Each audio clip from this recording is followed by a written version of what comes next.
Leviticus chapter 11. The Lord spoke again to Moses and to Aaron, saying to them, Speak to the sons of Israel, saying, These are the creatures which you may eat from all the animals that are on the earth. Whatever divides a hoof, thus making split hoofs, and chews the cud among the animals, that you may eat. Nevertheless, you are not to eat of these among those which chew the cud, or among those which divide the hoof. The camel, for though it chews cud, it does not divide the hoof. It is unclean to you. Likewise, the shaphan, for though it chews cud, it does not divide the hoof. It is unclean to you. The rabbit also, for though it chews cud, it does not divide the hoof. It is unclean to you. And the pig, for though it divides the hoof, thus making a split hoof, it does not chew cud. It is unclean to you. You shall not eat of their flesh, nor touch their carcasses. They are unclean to you. These you may eat, whatever is in the water, all that have fins and scales, those in the water, in the seas or in the rivers you may eat. But whatever is in the seas and in the rivers that does not have fins and scales, among all the teeming life of the water, and among all the living creatures that are in the water, they are detestable things to you, and they shall be abhorrent to you. You may not eat of their flesh, and their carcasses you shall detest. Whatever in the water does not have fins and scales is abhorrent to you. These, moreover, you shall detest among the birds. They are abhorrent, not to be eaten. The eagle and the vulture and the buzzard and the kite and the falcon in its kind, every raven in its kind, and the ostrich and the owl and the seagull and the hawk in its kind, and the little owl and the cormorant and the great owl, and the white owl, and the pelican, and the carrion vulture, and the stork, the heron and its kinds, and the hoopoe, and the bat. All the winged insects that walk on all fours are detestable to you, yet these you may eat among all the winged insects which walk on all fours, those which have above their feet jointed legs with which they jump on the earth. These of them you may eat, the locusts in its kind, and the devastating locust in its kinds, and the cricket in its kinds, and the grasshopper in its kinds. But all other winged insects which are four-footed are detestable to you. By these, moreover, you will be made unclean. Whoever touches their carcasses becomes unclean until evening, and whoever picks up any of their carcasses shall wash his clothes and be unclean until evening. Concerning all the animals which divide the hoof but do not make a split hoof, or which do not chew cud, they are unclean to you. Whoever touches them becomes unclean. Also, whatever walks on its paws among all the creatures that walk on all fours are unclean to you. Whoever touches their carcasses becomes unclean until evening, and the one who picks up their carcasses shall wash his clothes and be unclean until evening. They are unclean to you. Now these are to you the unclean among the swarming things which swarm on the earth, the mole and the mouse and the great lizard and its kinds, and the gecko and the crocodile and the lizard, and the sand reptile and the chameleon. These are to you the unclean among all the swarming things. Whoever touches them when they are dead becomes unclean until evening. Also, anything on which one of them may fall when they are dead becomes unclean, including any wooden article or clothing or a skin or a sack, any article of which use is made. It shall be put in the water and be unclean until evening. Then it becomes clean. As for any earthenware vessel into which one of them may fall, whatever is in it becomes unclean, and you shall break the vessel. Any of the food which may be eaten on which water comes shall become unclean, and any liquid which may be drunk in every vessel shall become unclean. Everything, moreover, on which part of their carcass may fall becomes unclean. An oven or a stove shall be smashed. They are unclean, and shall continue as unclean to you. Nevertheless, a spring or a cistern collecting water shall be clean, though the one who touches their carcass shall be unclean. If a part of their carcass falls on any seed for sowing which is to be sown, it is clean. Though if water is put on the seed, and a part of their carcass falls on it, it is unclean to you. Also, if one of the animals dies which you have for food, the one who touches its carcass becomes unclean until evening. He too who eats some of its carcass shall wash his clothes and be unclean until evening, and the one who picks up its carcass shall wash his clothes and be unclean until evening. Now every swarming thing that swarms on the earth is detestable, not to be eaten. Whatever crawls on its belly, and whatever walks on all fours, whatever has many feet, in respect to every swarming thing that swarms on the earth, you shall not eat them, for they are detestable. Do not render yourselves detestable through any of the swarming things that swarm, and you shall not make yourselves unclean with them, so that you become unclean. For I am the Lord your God. Consecrate yourselves therefore, and be holy, for I am holy. And you shall not make yourselves unclean with any of the swarming things that swarm on the earth. For I am the Lord who brought you up from the land of Egypt to be your God. Thus you shall be holy, for I am holy. This is the law regarding the animal and the bird and every living thing that moves in the waters and everything that swarms on the earth, to make a distinction between the unclean and the clean, and between the edible creature and the creature which is not to be eaten. Leviticus chapter 12. Then the Lord spoke to Moses, saying, Speak to the sons of Israel, saying, When a woman gives birth and bears a male child, then she shall be unclean for 7 days. As for the days of her menstruation, she shall be unclean. On the 8th day the flesh of his foreskin shall be circumcised. Then she shall remain in the blood of her purification for 33 days. She shall not touch any consecrated thing, nor enter the sanctuary until the days of her purification are completed. But if she bears a female child, then she shall be unclean for 2 weeks, as in her menstruation, and she shall remain in the blood of her purification for 66 days. When the days of her purification are completed, for a son or for a daughter, she shall bring to the priest at the doorway of the tent of meeting a 1-year-old lamb for a burnt offering, and a young pigeon or a turtle dove for a sin offering.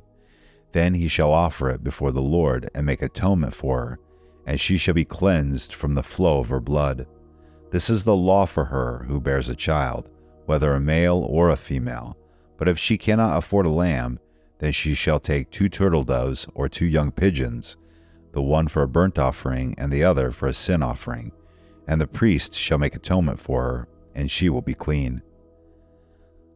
Leviticus chapter 13. Then the Lord spoke to Moses and to Aaron, saying, When a man has on the skin of his body a swelling or a scab or a bright spot, and it becomes an infection of leprosy on the skin of his body, then he shall be brought to Aaron the priest, or to one of his sons the priests. The priest shall look at the mark on the skin of the body, and if the hair in the affection has turned white, and the infection appears to be deeper than the skin of his body, it is an infection of leprosy. When the priest has looked at him, he shall pronounce him unclean. But if the bright spot is white on the skin of his body, and it does not appear to be deeper than the skin, and the hair on it has not turned white, then the priest shall isolate him who has the infection for 7 days.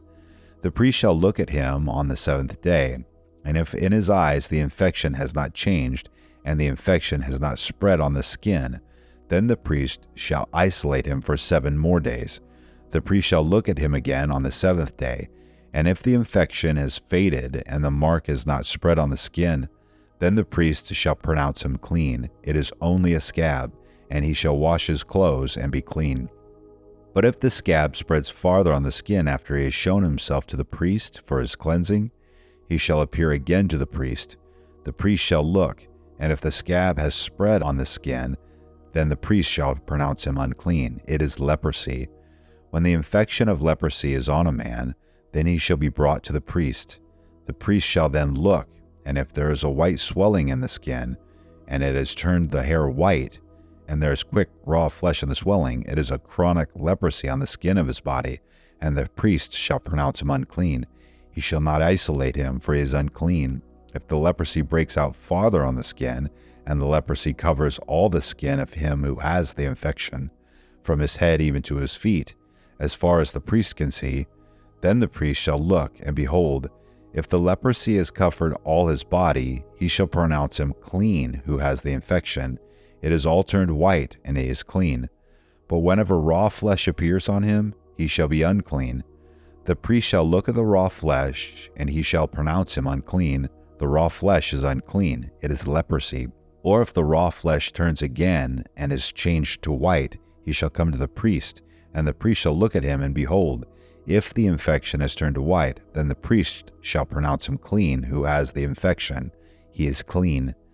When the body has a boil on its skin, and it is healed, and in the place of the boil there is a white swelling or a reddish-white bright spot, then it shall be shown to the priest, and the priest shall look, and behold, if it appears to be lower than the skin, and the hair on it has turned white, then the priest shall pronounce him unclean. It is the infection of leprosy. It is broken out in the boil. But if the priest looks at it, and behold, there are no white hairs in it, and it is not lower than the skin, and is faded, then the priest shall isolate him for 7 days. And if it spreads farther on the skin, then the priest shall pronounce him unclean. It is an infection. But if the bright spot remains in its place and does not spread, it is only the scar of the boil, and the priest shall pronounce him clean. Or if the body sustains in its skin a burn by fire, and the raw flesh of the burn becomes a bright spot, reddish white or white, then the priest shall look at it. And if the hair in the bright spot has turned white, and it appears to be deeper than the skin, it is leprosy. It is broken out of the burn. Therefore the priest shall pronounce him unclean. It is an infection of leprosy. But if the priest looks at it, and indeed there is no white hair in the bright spot, and it is no deeper than the skin, but is dim, then the priest shall isolate him for 7 days. And the priest shall look at him on the 7th day. If it spreads farther in the skin, then the priest shall pronounce him unclean. It is an infection of leprosy. But if the bright spot remains in its place, and is not spread in the skin, but is dim, it is the swelling from the burn, and the priest shall pronounce him clean, for it is only the scar of the burn. Now if a man or a woman has an infection on the head or on the beard, then the priest shall look at the infection, and if it appears to be deeper than the skin, and there is a thin yellowish hair in it, then the priest shall pronounce him unclean. It is a scale. It is leprosy of the head or of the beard. But if the priest looks at the infection of the scale, and indeed it appears to be no deeper than the skin, and there is no black hair in it, then the priest shall isolate the person with the scaly infection for 7 days. On the 7th day the priest shall look at the infection, and if the scale has not spread, and no yellowish hair has grown in it, and the appearance of the scale is no deeper than the skin, then he shall shave himself, but he shall not shave the scale. And the priest shall isolate the person with the scale 7 more days. Then on the 7th day the priest shall look at the scale, and if the scale has not spread in the skin, and it appears to be no deeper than the skin, the priest shall pronounce him clean, and he shall wash his clothes and be clean. But if the scale spreads farther in the skin after his cleansing, then the priest shall look at him, and if the scale is spread in the skin, the priest need not seek for the yellowish hair. He is unclean. If in his sight the scale has remained, however, and the black hair has grown in it, the scale is healed, he is clean, and the priest shall pronounce him clean. When a man or a woman has bright spots on the skin of the body, even white bright spots, then the priest shall look, and if the bright spots on the skin of their bodies are faint white, it is eczema that is broken out on the skin. He is clean. Now if a man loses the hair of his head, he is bald, he is clean. If his head becomes bald at the front and sides, he is bald on the forehead. He is clean. But if on the bald head or the bald forehead there occurs a reddish white infection, it is leprosy breaking out on his bald head or on his bald forehead. Then the priest shall look at him, and if the swelling of the infection is reddish white on his bald head or on his bald forehead, like the appearance of leprosy in the skin of the body, he is a leprous man. He is unclean. The priest shall surely pronounce him unclean. His infection is on his head. As for the leper who has the infection, his clothes shall be torn, and the hair of his head shall be uncovered. As for the leper who has the infection, his clothes shall be torn, and the hair of his head shall be uncovered. And he shall cover his mustache and cry, Unclean, unclean. He shall remain unclean all the days during which he has the infection. He is unclean. He shall live alone. His dwelling shall be outside the camp. When a garment has a mark of leprosy in it, whether it is a wool garment or a linen garment, whether in warp or woof, or of linen or of wool, whether in leather or in any article made of leather, if the mark is greenish or reddish in the garment, or in the leather, or in the warp, or in the woof, or in any article of leather, it is a leprous mark, and shall be shown to the priest. Then the priest shall look at the mark, and shall quarantine the article with the mark for 7 days. He shall then look at the mark on the 7th day. If the mark is spread in the garment, whether in the warp or in the woof, or in the leather, whatever the purpose for which the leather is used, the mark is a leprous malignancy, it is unclean. So he shall burn the garment, whether the warp or the woof, in wool or in linen, or any article of leather in which the mark occurs, for it is a leprous malignancy, it shall be burned in the fire. But if the priest shall look, and indeed the mark is not spread in the garment, either in the warp or in the woof, or in any article of leather, then the priest shall order them to wash the thing in which the mark occurs, and he shall quarantine it for 7 more days. After the article with the mark has been washed, the priest shall again look, and if the mark has not changed its appearance, even though the mark is not spread, it is unclean. You shall burn it in the fire, whether in eating away has produced barrenness on the top or on the front of it. Then, if the priest looks, and if the mark is faded after it has been washed, then he shall tear it out of the garment or out of the leather, whether from the warp or from the woof. And if it appears again in the garment, whether in the warp or in the woof, or in any article of leather, it is an outbreak. The article with the mark shall be burned in the fire, the garment, whether the warp or the woof, or any article of leather from which the mark has departed, when you washed it. It shall then be washed the 2nd time and will be cleaned. This is the law for the mark of leprosy in a garment of wool or linen, whether in the warp or in the woof, or in any article of leather, for pronouncing it clean or unclean.